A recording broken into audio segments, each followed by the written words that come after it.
It's a very calm, snow-covered day on Friday, 19th of January in Moscow. Yesterday, you wouldn't believe it, we had a bloody great snowstorm with winds gusting up to 40 knots according to my calculations. So as you can see, it's a lot less tempestuous today, but it's not too cold either. So we'll leave it at that. Hi everybody, here we are back yet again with a review and a comparison of these two beauties.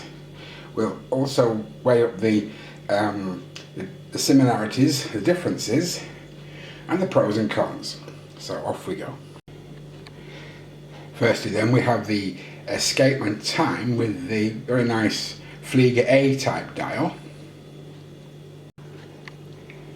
Next we have the Bernie with something like a Flieger B type dial. The first thing they have in common is something I can't actually show you. They're both powered by a Seiko VH31 mecha quartz movement, which some of you might know, but if you don't, it's powered by a battery, but the seconds hand ticks a little bit like a mechanical watch at 4 ticks per second. So that's quite nice. The one on the escapement time looks a bit stuttery, but that might be because of the bigger dial dimension. And the second thing they have in common, if you can see this, is that both have a sapphire crystal. Very nice. Otherwise, these two watches couldn't be more different. So with the Bernie, you have a case diameter of 37.2 millimeters, whereas, pardon my fat arms, the escapement time has a case diameter of 42.2. It says 41.8 there, but yeah, it's, yeah, yeah, there we go, 42 and a bit. The case diameter on the escapement time is 10.5 millimeters. Whereas for the Bernie, it's exactly 9 millimeters. So that's nice and snug on your wrist. And wrist sleeve if you wanted to wear it that way. The lug to lug for the Bernie is just 41.4 millimeters, which seems it would suit small wrists better than big wrists, but I wear it quite nicely, as you'll see in a little while.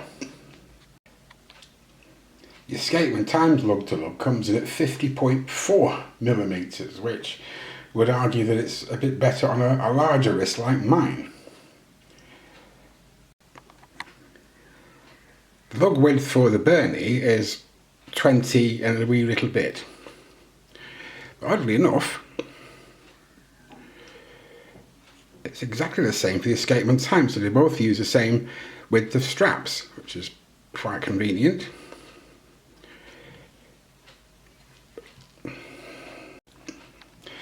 As for the escapement time, the manufacturers claim a water resistance of 100 meters, while Bernie makes do with just 50. The escapement time came with a rather nice brown leather strap, but I've swapped it out for this black leather one with quick release. You could probably see little metal knobs either side. The Bernie actually came on a very nice woven nylon strap which matches the dial, and the hardware matches the case shade. Now the funny thing is that the strap on the Bernie includes quick release spring bars. However, I've got no intention whatsoever of swapping it out. It's perfect. Before we continue, I'll just give you a quick wrist check. I'm wearing the Casio Fish Free Duo again.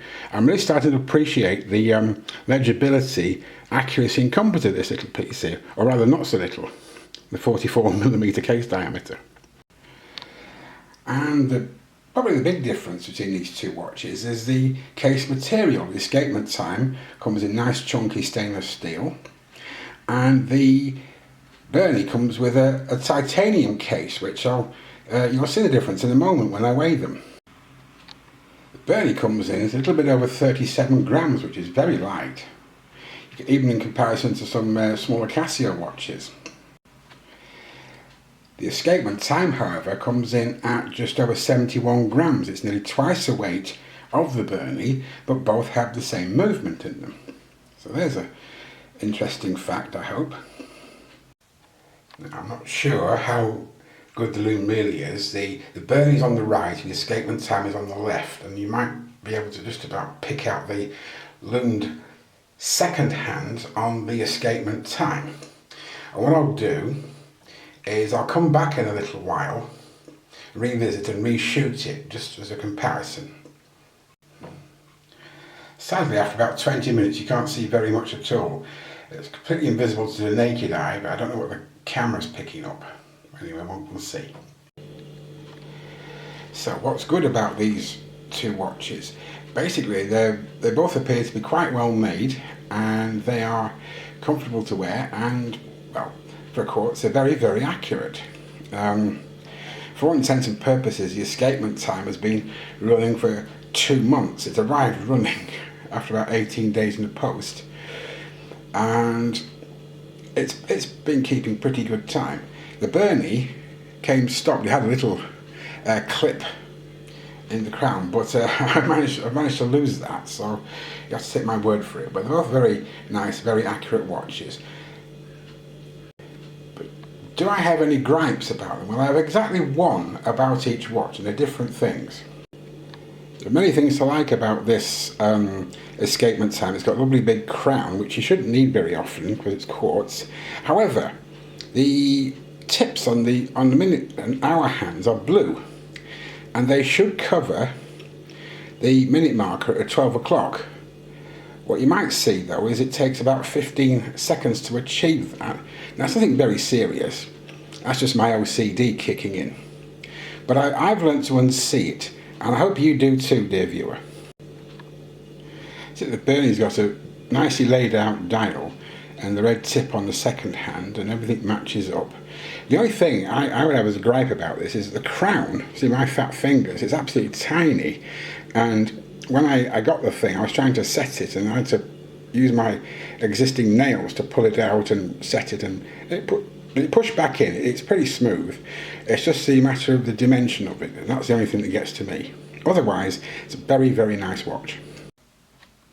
Quick accuracy check, as you can see next to Moscow Standard Time. They're pretty close. I think they're running maybe 1 or 2 seconds ahead, but that's perfectly acceptable. I haven't done any food for quite a while, so I'm going to kick off with something simple. So you've got some pork medallions, boil in the bag jasmine rice, and a bit of coleslaw.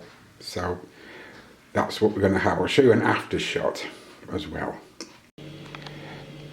Here we are with the finished product. You notice I had to move it from the kitchen surface to the table because the sun just decided to come out. And I'd like to eat this while it's reasonably warm. So there we go. I'll have that and I'll come back to you later. Cheers. So one more quick roundup shot in my ugly mug. I've got what's a number of other watch YouTubers call a couple of bangers from AliExpress. I'm very pleased with them. There's no such thing as a perfect watch, but these come pretty close, I think. So there it is, and hopefully I'll be back with you really soon. So have a great weekend. Bye for now.